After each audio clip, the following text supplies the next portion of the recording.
Captain Sarah Chun stood on the bridge of the UES Defiance and watched the stars bend around her ship. The quantum drive hummed quietly beneath her feet. It was a sound that still amazed her after 3 years of commanding this vessel. 25 years ago, humans could barely reach their own moon. Now they traveled between star systems in mere days. The bridge was a mix of human design and alien technology. Smooth metal panels curved along the walls, displaying information in both English and the flowing script of their Zephyrian allies. The navigation console showed their position halfway between Earth and the mining colony on Kepler 442b. They would arrive in 6 hours. "Captain, we're receiving a transmission from Earth Command," said Lieutenant Torres from the communications station. She was young, barely 25, born after first contact. To her, traveling faster than light was as normal as breathing. "Put it through, Lieutenant." Admiral Rodriguez appeared on the main screen. His weathered face showed the stress of commanding Earth's growing space fleet. Behind him, Sarah could see the familiar blue curve of Earth through the windows of Luna Base. "Captain Chun, how is the new quantum drive performing?" he asked. "Like a dream, Admiral. The Zephyrians really outdid themselves with this upgrade. We're making better time than the original projections suggested." Rodriguez nodded, but Sarah noticed something in his expression, a flicker of concern that he quickly hid. "That's good to hear. When you reach Kepler 442b, I want you to conduct a full survey of the surrounding space. There have been some strange readings from our deep space sensors." "What kind of readings, sir?" "Probably nothing. Solar flares, asteroid debris, you know how sensitive the new equipment is. Just run a standard patrol and file your report." The transmission ended, leaving Sarah with an odd feeling. In 3 years of service, Admiral Rodriguez had never asked her to investigate probably nothing. The man was too busy to waste time on false alarms. "Set course for Kepler 442b, she ordered. "And prepare the long-range sensors for a detailed sweep when we arrive." 3 decks below, Dr. Marcus Webb was having troubles of his own. The xenobiology lab aboard the Defiance was small but well-equipped, thanks to Zephyrian technology. Holographic displays showed detailed scans of alien plant life from a dozen different worlds. But it was not the plants that worried him. It was what was missing for the past 6 months. Webb had been studying the archaeological data from worlds that the Zephyrians had helped them explore. The official reports showed empty worlds, perfect for human colonization. But when Webb looked closer at the geological surveys, he found something disturbing. Every world showed signs of previous civilization. Tool marks and stone quarries. Artificial materials buried in sediment layers. Even what looked like grave sites. But according to Zephyrian records, these worlds had always been empty. Webb pulled up another file on his workstation. This one was from a world called Novus Terra, settled by humans just 2 years ago. The colonists had found strange metal fragments while building their first city. The fragments were clearly manufactured, but they were thousands of years old. When Webb had asked their Zephyrian science advisor about them, the alien had simply said they were natural formations. Natural formations did not have tool marks. Webb rubbed his tired eyes. He had been working for 18 hours straight, trying to find some explanation that made sense. Maybe he was wrong. Maybe he was seeing patterns where none existed. The Zephyrians had been nothing but helpful to humanity. They had shared technology, medicine, and knowledge freely. They had never asked for anything except friendship and trade, but the evidence kept piling up. 17 worlds. 17 empty worlds that showed clear signs of previous inhabitants. And in every case, the Zephyrians claimed to have discovered these worlds themselves. With no mention of anyone else ever living there, a soft chime from his computer interrupted his thoughts. New data was coming in from the Deep Space Monitoring Station orbiting Jupiter. Webb opened the file and felt his blood go cold. The data showed energy signatures from the edge of the solar system. The patterns were unlike anything in human or Zephyrian databases, but they matched perfectly with the energy residue Webb had found on 3 of the empty worlds. Someone else was out there, and they were heading toward Earth. Back on the bridge, Captain Chun was studying the star charts when the proximity alarm sounded. The Defiance had just dropped out of quantum space near Kepler 442b, and their sensors had immediately detected something unexpected. "Captain, I'm reading a ship at the edge of the system," reported Lieutenant Torres. "It's not broadcasting any identification codes. Put it on screen." The main display showed a distant object tumbling slowly through space. It was clearly a spacecraft, but its design was unlike anything Sarah had ever seen.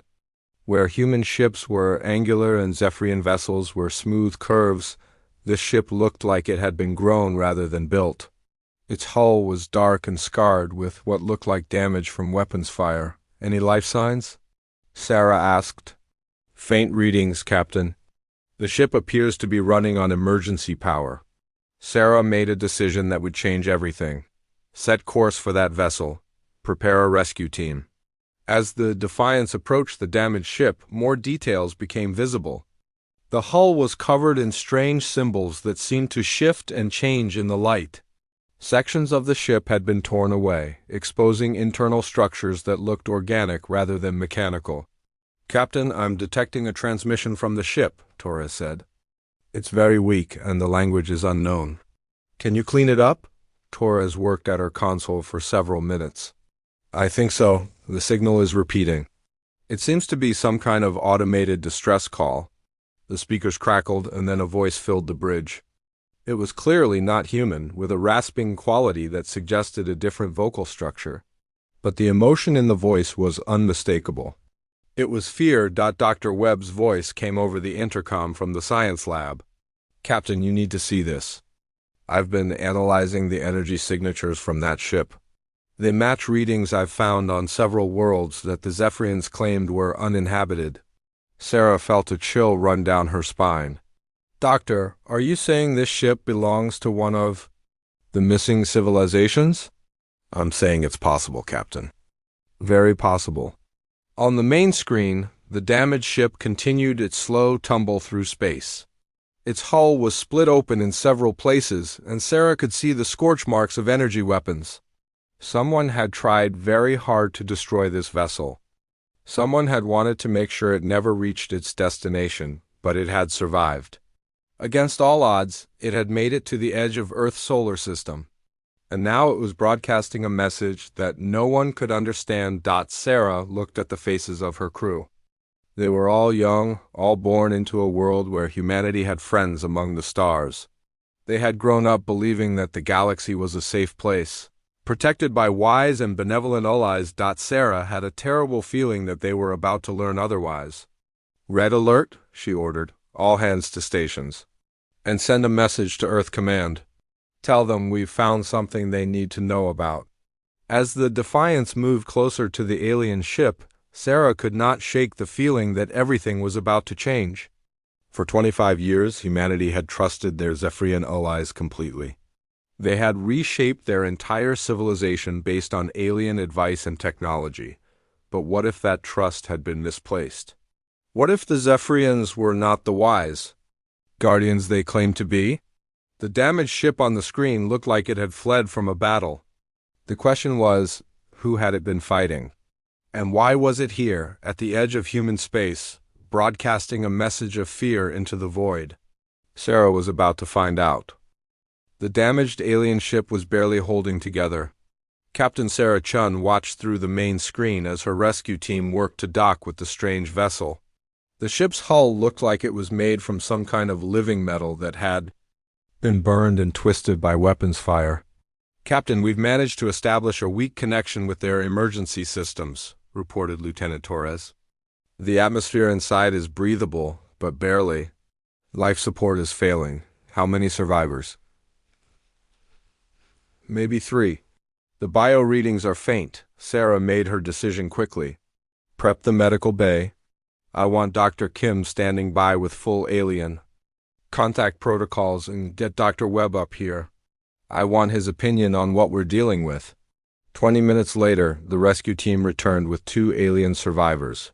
Sarah had seen many different species since humanity joined the galactic community, but these beings were unlike any in the Zephyrian database. They were tall and thin, with scaled skin that shifted between dark green and brown. Their eyes were large and golden, and they moved with a grace that suggested they had evolved in low gravity. Dr. Kim worked quickly to stabilize the aliens in the medical bay, while Dr. Webb ran scans with his equipment. The larger of the two aliens remained unconscious, but the smaller one kept trying to speak.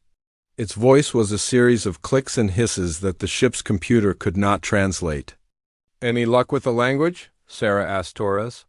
"The computer is trying to build a translation matrix, but it's slow going." "Wait, I think I'm getting something." The speakers crackled, and then a voice emerged. It was mechanical and flat, but the words were clear enough to understand. Double quotes, "Danger, coming. The shepherds, dumb for you." Sarah felt her stomach drop. "Shepherds?" Ask them what they mean by shepherds. Torres worked at her console, trying to improve the translation. The alien's golden eyes fixed on Sarah, and its voice came through the speakers again. "You call them allies, allies, but they are shepherds? They guide? They watch, they wait. When ready, they harvest." Dr. Webb stepped forward, his face pale. "Captain, I need to show you something." The energy signatures from their ship matched the readings I found on those empty worlds. "But there's more. I've been analyzing the damage patterns on their hull." He pulled up a holographic display showing the alien ship's wounds. These burn marks were made by Zephyrian weapons. "I'm certain of it. The energy frequency is exactly the same as their plasma cannons." Sarah stared at the display. "You're saying the Zephyrians attacked this ship?" "I'm saying someone using Zephyrian weapons tried to destroy it, and they came very close to succeeding." The alien on the medical table struggled to sit up, its golden eyes wide with fear. The translation came through broken and desperate. "We tried to warn others, 17 worlds. All gone, all harvested. You are next, are coming." Suddenly, alarms began blaring throughout the ship. Lieutenant Torres spun to her console, her face going white. "Captain, I'm detecting multiple ships approaching our position." "They're Zephyrian vessels?" Sarah's blood turned to ice. "How many? 3? Heavy cruisers and a command ship. They'll be here in 10 minutes. Sarah looked at the alien survivors, then at Dr. Webb's frightened face. Everything was starting to make sense in the worst possible way. "Torres, send an emergency message to Earth Command. Tell them about the survivors and what they told us. Make sure it gets through. Captain, the Zephyrians are hailing us." "Put them through." The main screen filled with the familiar blue face of Commander Zephyr, the Zephyrian liaison who had worked with Earth's fleet for the past 5 years. His large, dark eyes showed what appeared to be concern. "Captain Chain, we detected your rescue operation. We are here to assist with the dangerous situation you have encountered." Sarah kept her voice steady. "Commander, what dangerous situation would that be?" "The vessel you have rescued belongs to the Kethmori, a violent and xenophobic species. They are known for spreading lies and propaganda designed to turn peaceful species against each other. You must transfer the survivors to us immediately for proper containment. The survivors claim you attacked their ship." Zethvar's expression did not change. "As I said, Captain, they are known for spreading lies. The Kethmori attacked one of our research stations without warning. We defended ourselves according to galactic law. These survivors are the remnants of that unprovoked assault." Sarah glanced at Dr. Webb, who was shaking his head slowly. The evidence was adding up, and none of it supported Zethvar's story. "Commander, I need to verify their claims through proper channels. I'm going to escort them back to Earth for debriefing." "I am afraid that is not possible, Captain. The Kethmori carry diseases that could be dangerous to your species. They must be quarantined immediately. We have medical facilities prepared for this purpose." The alien in the medical bay was struggling to speak again. The translation came through weak but clear. "Do not trust lie, as they lied to 17 worlds, as they will lie to yours." Sarah made a decision that would change everything. "Commander, I appreciate your concern, but these beings are under Earth's protection now. I will personally ensure they receive proper medical care." Zethvar's expression finally changed. For just a moment, Sarah saw something cold and calculating in those dark eyes. Then the friendly mask returned. "Captain, you are making a grave mistake. The Kethmori are extremely dangerous. If you will not transfer them voluntarily, I am afraid we must insist. Are you threatening us, Commander?" "Not threatening, Captain. Warning. Stand down and prepare to transfer the prisoners." Sarah looked around her bridge at the faces of her crew. They were all young, all trained to trust their Zephyrian allies without question, but now doubt was creeping into their expressions. "Lieutenant Torres, are our weapons online?" "Yes, Captain. But our systems are integrated with Zephyrian technology. If they choose to disable us... Sarah understood. For 25 years, humanity had become completely dependent on their alien allies. Every major system on every human ship contained Zephyrian components. If the Zephyrians wanted to shut them down, they probably could. "Dr. Webb, how long until you can download all the data from the alien ship?" "I need at least 30 minutes. To get everything, Captain. We don't have 30 minutes. Sarah looked at the approaching Zephyrian ships on her screen. They were moving into attack formation. The alien survivor was speaking again, more urgently now. "They harvest. When... species ready... when dependent... You must warn others. 17 worlds trusted... 17 worlds fell... double quotes. Dr. Webb suddenly straightened up. "Captain, I just realized something. The energy readings I found on those empty worlds, they weren't just from the missing civilizations. There were Zephyrian signatures too. And they were all dated right around the time those civilizations would have reached peak development." "What are you saying, Doctor?" "I'm saying the Zephyrians didn't just discover empty worlds. They made them empty." Sarah felt the pieces clicking into place. 25 years of friendship. 25 years of gifts and guidance and technological dependence. And now, when humanity was at its most vulnerable, the truth was finally emerging. "Captain," Torres called out, her voice tight with fear. "The Zephyrian ships are powering. Weapons, they're demanding we lower shields and prepare for boarding." Sarah looked at the alien survivors, then at her crew, then at the enemy ships surrounding them. For the first time in 25 years, humanity was about to face the truth about their so-called allies. "All hands battle stations," she ordered, "and send another message to Earth Command. Tell them the Zephyrians are not our friends. Tell them to prepare for war." The golden-eyed alien managed one last translation as the Zephyrian ships opened fire. "The harvest... has begun." The first Zephyrian plasma blast hit the Defiance's shields and sent the entire ship shaking. Captain Sarah Chun gripped her command chair as sparks flew from damaged consoles around the bridge. "Shields down to 60%, reported Lieutenant Torres. "Captain, our weapon systems are not responding properly. Something is interfering with the targeting computers." Sarah had expected this. "Switch to manual targeting. Bypass all Zephyrian components if you have to." Dr. Webb's voice came over the intercom from the science lab. "Captain, I've downloaded what I could from the alien ship. The data is incredible. The Kethmori have records of 43 different species that were harvested by the Zephyrians. 43 civilizations, all wiped out after being guided to technological dependence. Another plasma blast rocked the ship. This time, several of the bridge displays went dark completely. "How long ago?" Sarah asked, dodging a falling cable. "The oldest records go back 800 years. The most recent was just 6 months ago, a species called the Valorians. They were harvested right after they finished building their first interstellar trade network." Sound familiar? Sarah's blood went cold. Humanity had just completed their own interstellar trade network last year. The Zephyrians had been so helpful with the final connections. "Torres, any word from Earth Command?" "Nothing yet, Captain." "I'm not sure our messages are getting through. The Zephyrians might be jamming our communications." On the medical bay monitor, Sarah could see the surviving Kethmori alien trying to sit up. Dr. Kim was helping it while the translation computer worked to convert its words. "Captain," the mechanical voice said, "the shepherds use a 3-phase process. First, they make contact and offer friendship. Second, they guide development and create dependency. Third, they harvest when the species reaches optimal productivity. And where are we in this process?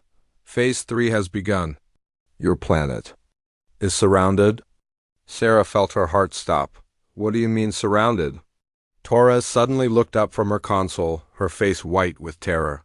Captain, I'm reading massive energy signatures throughout the solar system. Ships are decloaking near Earth, Mars, and the outer colonies. The main screen shifted to show the tactical display. Red dots appeared all over the map of human space, dozens of them, then hundreds. How many ships? Sarah whispered. I count over 300 Zephyrian vessels, Captain. They're positioned around every major human population center. Dr. Webb burst onto the bridge, carrying a datapad filled with Kethmori files. Captain, according to these records, this is exactly how it starts. They surround the entire species at once to prevent escape or resistance. Then they begin the harvest. Another plasma blast hit them, and this time the lights went out completely. Emergency power kicked in, bathing the bridge in red light. Captain, Torres called out, our quantum drive is offline. Life support is failing. We need to abandon ship. No, Sarah said firmly. We're the only ones who know the truth. We have to get back to Earth. The Kethmori alien was speaking again through the intercom. There is ... hope. Other species ... in hiding ... They fight ... they resist. But humans must survive first wave. What do you mean first wave? Shepherds take the best specimens first. Leaders ... scientists ... soldiers. Leave the rest. For processing ... if you can hide some. If you can keep some free ... Sarah understood. The Zephyrians would not kill everyone at once. They would take the most valuable humans first and process the rest later. It was a systematic harvest, not a massacre. Dr. Webb, are there any human settlements the Zephyrians don't know about? Webb thought for a moment. Maybe there are a few illegal mining operations in the asteroid belt. Some deep space research stations that were built without official approval, but those are small populations. It's better than nothing. Torres, can you send a tight beam transmission to any of those sites? I can try, Captain, but it will have to be very brief. The Zephyrians are monitoring everything. Sarah made a decision that would save thousands of lives. Send this message to every unauthorized human outpost you can reach. The Zephyrians are hostile. Go dark immediately. Hide. Survive. Humanity depends on you. Torres worked quickly at her console. Message sent, Captain. But I don't know how many received it. The ship shook again, and this time Sarah could hear the hull beginning to crack. They were not going to survive much longer. Dr. Webb, can you transfer all the Kethmori data to our emergency beacons? Already done, Captain. If we launch them now, they might reach Earth before the Zephyrians can stop them. Do it! Small pods shot out from the Defiance, carrying copies of everything they had learned. Most would be destroyed by Zephyrian weapons, but maybe one would. Get through on Earth, Admiral Rodriguez was watching his worst nightmare unfold. The command center at Luna Base was filled with panicked voices as reports came in from across the solar system. Admiral, we've lost contact with the Mars colonies. The Jupiter research stations have gone silent. Sir, there are Zephyrian ships everywhere. They're not responding to our hails. Rodriguez stared at the tactical display. In 24 hours, his fleet had gone from allies to prisoners. Every major human installation was surrounded by ships they had once trusted. Commander Zethver appeared on the main communication screen, his blue face showing false concern. Admiral Rodriguez, there has been a terrible misunderstanding. We have detected a dangerous infection spreading through human space. We must implement immediate quarantine procedures for your own protection. Rodriguez had been a soldier for 40 years. He knew a lie when he heard one. What kind of infection, Commander?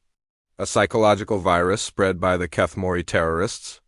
It makes species paranoid and violent toward their allies. We have seen this before.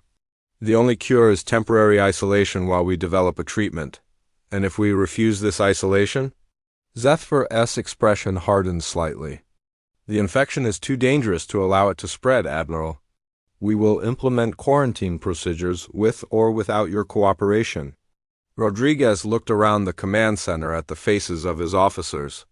Some still believed in their Zephyrian allies. Others were beginning to understand the truth. How long would this quarantine last? As long as necessary, Admiral. Perhaps a few years, perhaps longer. We only want to help. Rodriguez knew that humans who went into Zephyrian quarantine would never come out. At least not as free people. One of his communication officers suddenly straightened up. Admiral, I'm receiving a data beacon from the Defiance. It's badly damaged, but I think I can clean up the signal. The beacon data began streaming across the screens around the command center. Files and files of Kethmori records showing the fate of 43 civilizations.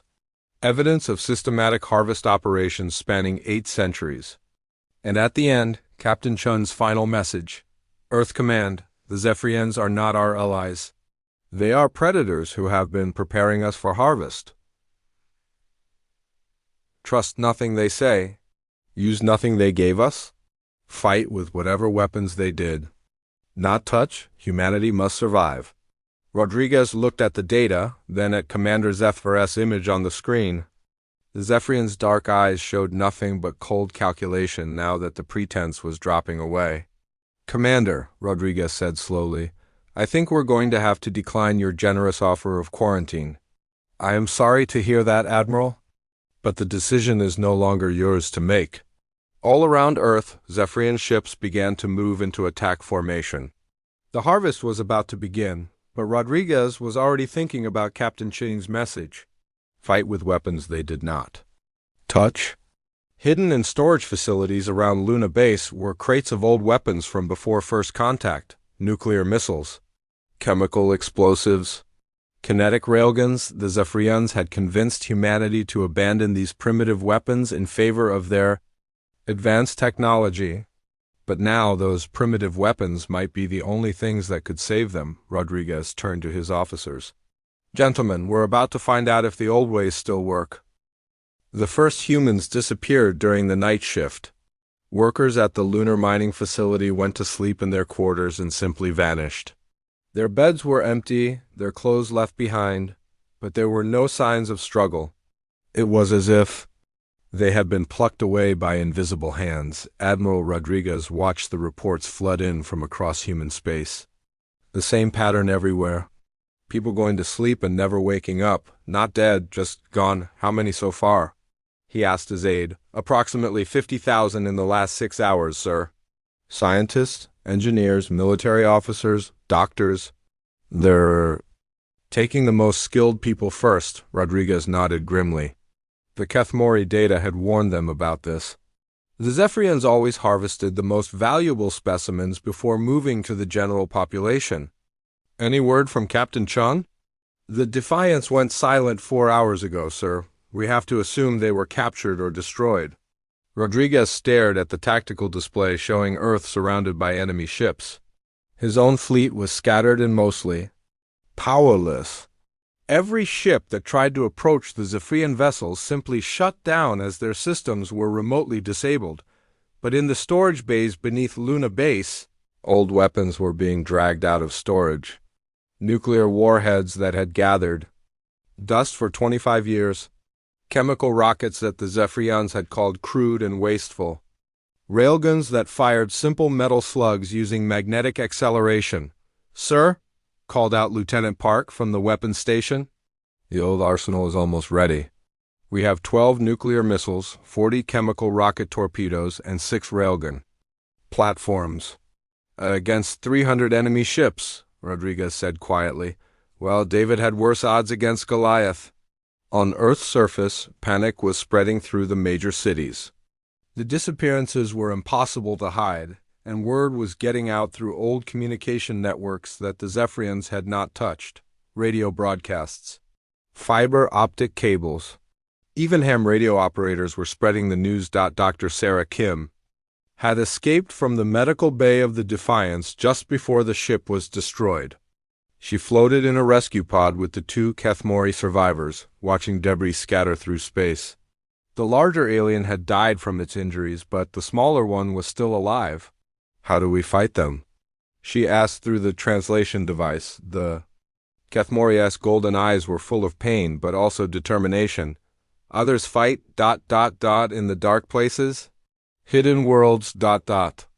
We show you ... we help you. But first, you must survive. How did your people survive? We ran ... we hid. We learned their weaknesses. Shepherds are old ... comfortable ... They expect easy victory, but humans are different. Humans fight when others surrender. Dr. Kim thought about that. In all the Kethmori records, no species had fought back during the harvest itself. They had all trusted their shepherds until it was too late. What are their weaknesses? Technology is connected. All connected ... hurt one part, hurt all. Parts ... but you need weapons they did not touch. Weapons they do not understand. Back on Luna Base, Rodriguez was preparing for a desperate gambit. If the Zephyrians were using some kind of teleportation technology to harvest humans, there had to be a source. A ship or station coordinating the operation. Lieutenant Park? Can you identify which Zephyrian ship is the command vessel? Park studied the sensor readings. That large one positioned between Earth and the Moon, sir. It's 3 times the size of the others, and it's broadcasting control signals to the entire fleet. Then that's our target. Rodriguez turned to address his remaining crew. Ladies and gentlemen, we're going to attempt something that may seem impossible. We're going to attack a ship that could probably destroy our entire fleet without breaking. A sweat? The crew members looked at each other nervously.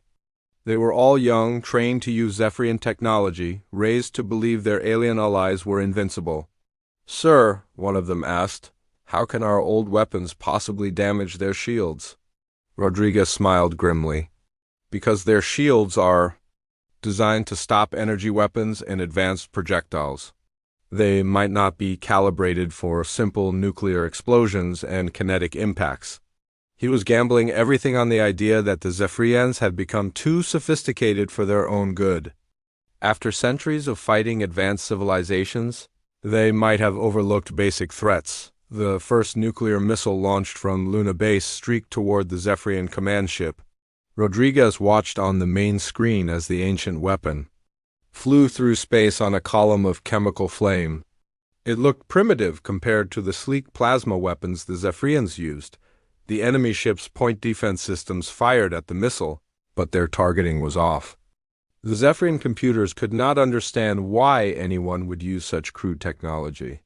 The nuclear warhead detonated just 50 meters from the command ship's hull. The explosion was magnificent. For a moment, a new sun blazed in space as the fusion reaction tore through the Zephyrian ship's shields. The enemy vessel staggered, its smooth hull cracked and burning. Direct hit, shouted Lieutenant Park. Their shields are down by 40%. Across the solar system, the effect was immediate. Human prisoners who had been in the process of being teleported suddenly reappeared in their beds, confused and frightened. The harvesting process had been disrupted. Rodriguez felt a surge of hope. Fire everything we have at that command ship. Don't give them time to adapt. Chemical rockets and railgun slugs followed the nuclear strike. The Zephyrians tried to adjust their defenses, but they were designed for a different kind of warfare. Simple kinetic weapons punched through their energy shields. Like they were not. Their Commander Zethver appeared on the communication screen, his blue face twisted with rage and disbelief. Admiral Rodriguez, cease this primitive attack immediately. You cannot hope to defeat us with such crude weapons. Commander, Rodriguez replied, that's exactly what we're hoping. The second nuclear missile hit the command ship's main power section. This time the explosion tore a massive hole in the hull, and atmosphere began venting into space. Suddenly, ships throughout the Zephyrian fleet began to lose power. Their formation broke apart as vessels drifted helplessly.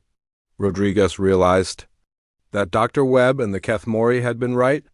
The Zephyrian technology was too interconnected.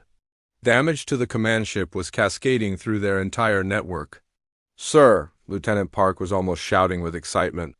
Enemy ships are going offline all over the system.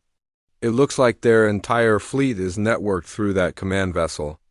Rodriguez allowed himself a moment of satisfaction. Humanity's primitive approach to redundant systems was paying off.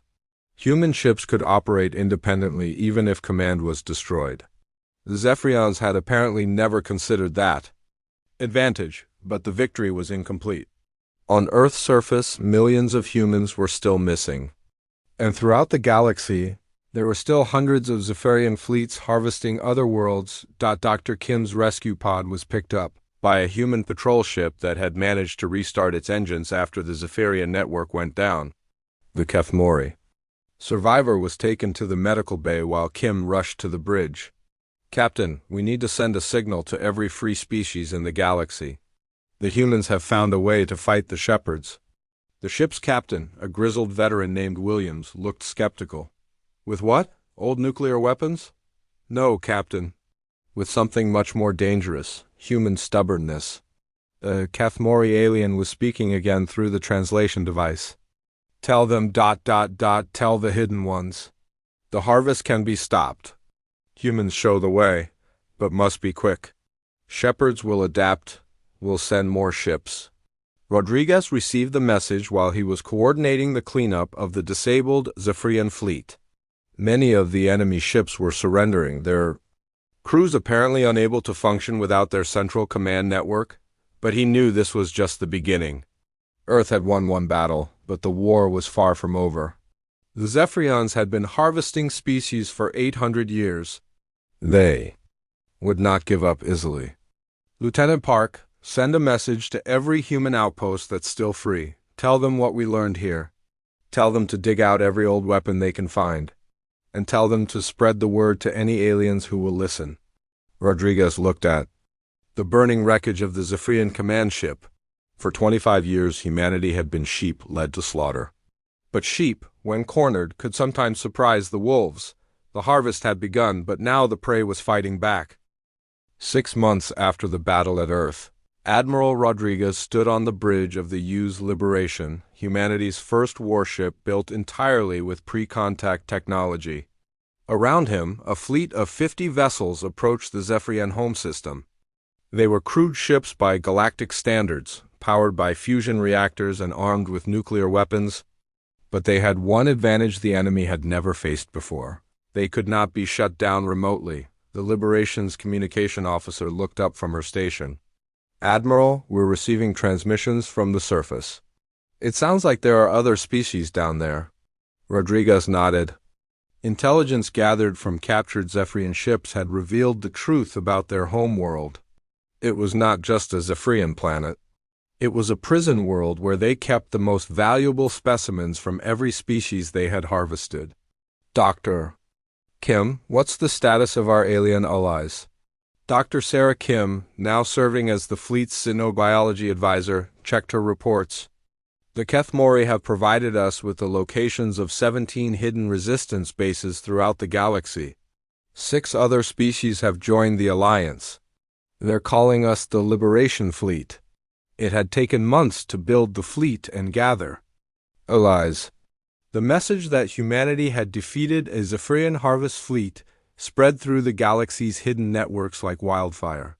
For the first time in 800 years, the shepherds had been successfully resisted, but Rodriguez knew this. Final assault would be the real test. The Zephyrian homeworld was defended by their most advanced ships and weapons. If humanity failed here, their brief rebellion would be crushed forever. Admiral, called out the tactical officer, enemy ships are moving to intercept us. I count 200 vessels, all of them larger than anything we faced at Earth. Are they trying to communicate? Yes, sir. It's the same Commander Zethver who attacked us before. Rodriguez allowed himself a cold smile, put him through. Zethver S. Blue face appeared on the main screen, but he looked different now. His eyes were wide with something Rodriguez had never seen in a Zephyrian before. Fear. Admiral Rodriguez, you must turn back immediately. You do not understand the forces you are dealing with. We are trying to maintain order in the galaxy. Without our guidance, Species destroy themselves.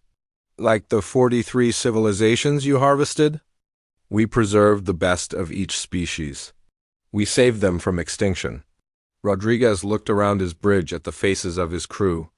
They were all volunteers, all people who had lost friends or family to the harvest. They knew exactly what the Zephyrians had really done. "Commander, we're here to free those preserved specimens. Stand down and allow us to land on your planet." Zethvar's expression hardened. "We cannot allow that. Too many secrets would be revealed. Too much chaos would result." "Then I guess we'll have to make our own landing zone." Rodriguez cut the transmission and turned to his weapons officer. "Launch the first wave."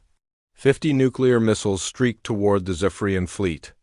The enemy ships had learned from the Earth battle and tried to adapt their defenses, but human weapons had adapted too. These warheads were bigger, faster, and designed to overwhelm any defense system. The explosions lit up space like a string of new stars. When the light faded, a third of the Zephyrian fleet was gone or disabled. "Their formation is breaking up," reported the tactical officer. "They're falling back toward the planet." But Rodriguez was not watching the enemy ships. He was watching something else on the long-range sensors. All around the Zephyrian homeworld, other fleets were appearing. Ships with designs he had never seen before, emerging from hiding places throughout the system. "Admiral," Dr. Kim said with wonder in her voice, "those are the ships of the species we thought were extinct." The Zephyrians didn't harvest them completely. They kept fleets hidden in case they were ever needed. The communication officer was working frantically at her station. "Sir, I'm receiving transmissions from dozens of different species." "They're asking for orders." Rodriguez felt a chill run down his spine. These were the survivors of civilizations that had been harvested decades or centuries ago. They had been hiding, waiting, hoping for someone to lead a successful rebellion against their captors. "This is Admiral Rodriguez of the Human Liberation Fleet," he broadcast on all frequencies. "All free ships, all resistance forces, this is the moment we have been waiting for. Today we end the harvest forever." The response was immediate. Hundreds of ships from dozens of species began converging on the Zephyrian defensive positions. Some of the designs were centuries old, patched together from salvaged parts and pure determination. Others were brand new, built in secret shipyards. Hidden in asteroid fields and dead systems, the Zephyrians tried to retreat, but they were surrounded. For 800 years, they had been the predators.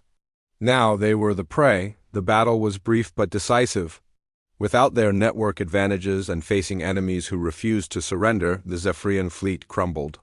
Their advanced shields meant nothing against the combined fury of every species they had. Wrong. Rodriguez led the landing force to the planet's surface. What they found there would stay with him for the rest of his life. Vast underground facilities stretched for hundreds of kilometers beneath the surface. Each level was dedicated to a different harvested species. Humans on one level, Kethmori. On another, 41 other civilizations on the remaining floors, but these were not prisons in the traditional sense. They were zoos.